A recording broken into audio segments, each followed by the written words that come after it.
Hey guys, Patrick Blunt with Green How Handmade Ironworks here. Just want to do a real quick video on some Flypress tooling.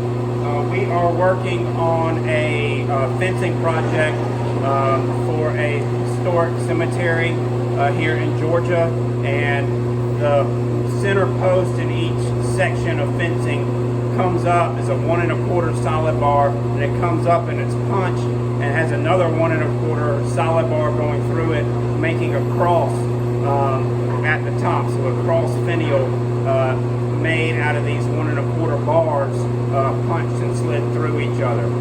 So to do that, I made the tooling for the fly press in order to punch those big bars, because punching those big bars by hand is extremely time consuming and physically taxing.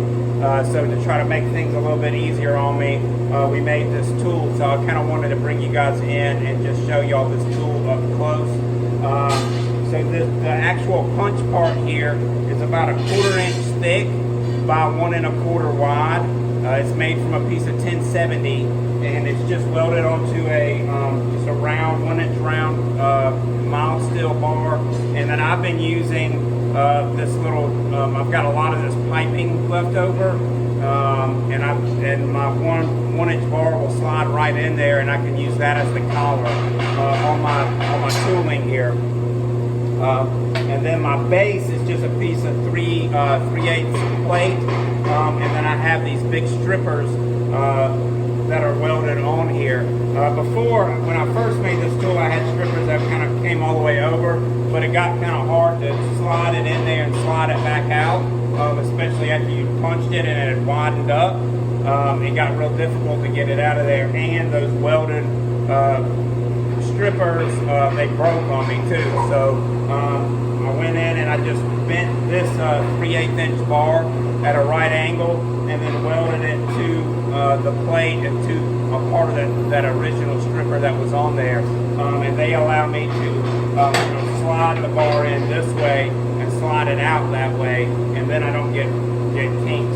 I've also got a little stop here, but it's actually just a piece of 1/2 inch bar, 1/2 inch by 1 1/2 bar, that I actually made a hold down out of it. But then when I set that up, I realized that I could actually use that as a stop to get me to where I'm in the right place this way, and all I got to do is just line up to where that's going to go down in the middle.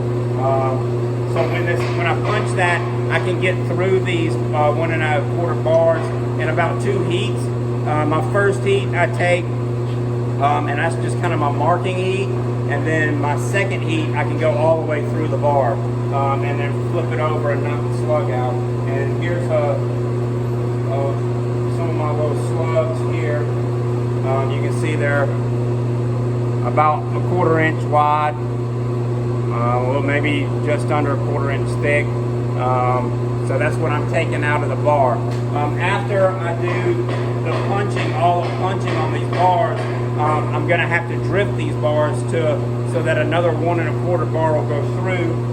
And for that, this is actually my drift that I made here, a 1 1/4 bar onto a long taper. I'm going to have to make another set of strippers because these fly press have a hole in the middle, and I actually cut a hole in the bottom of my table so that I can drift all the way through, so that I can get that bar in there, and then I'll drift that on the fly press. And then I've got another 1 1/4 drift that I can use at the anvil if I need to clean it up.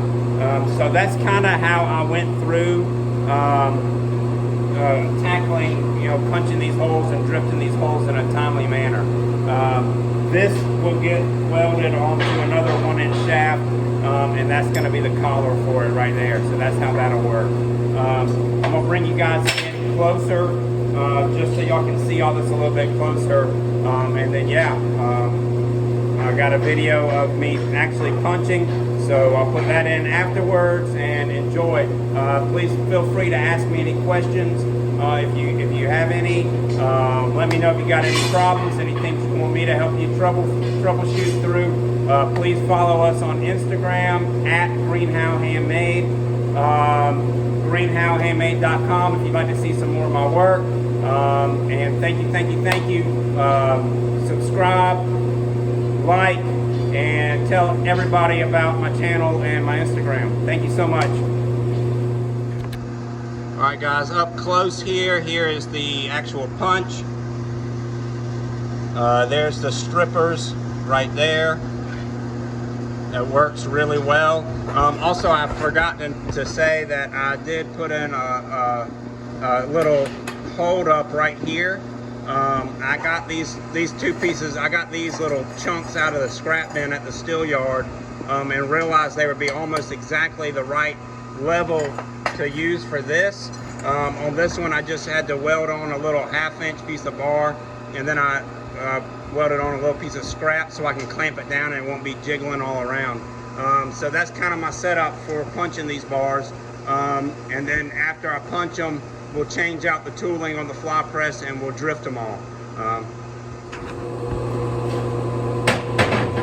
All right, guys, so on this first heat, we're just going to be kind of marking it out. Find my center punch is right there.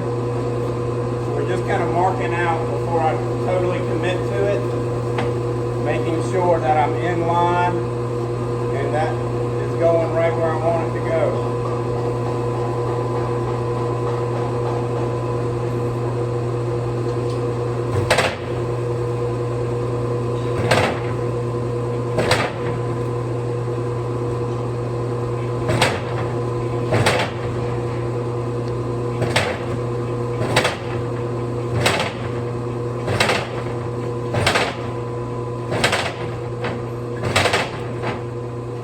Now I'll get another heat, more intense heat on this bar, and we'll go all the way through it. All right, now we got a more intense heat on it. We're going to go all the way through this bar. Be sure you're lined up in the mark.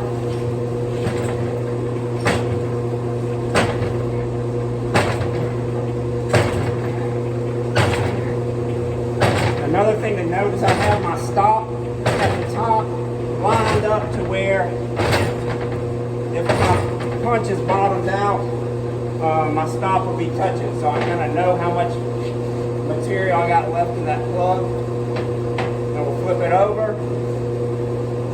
You can see your little silhouette there. Put on it. And there you go. Come all the way through.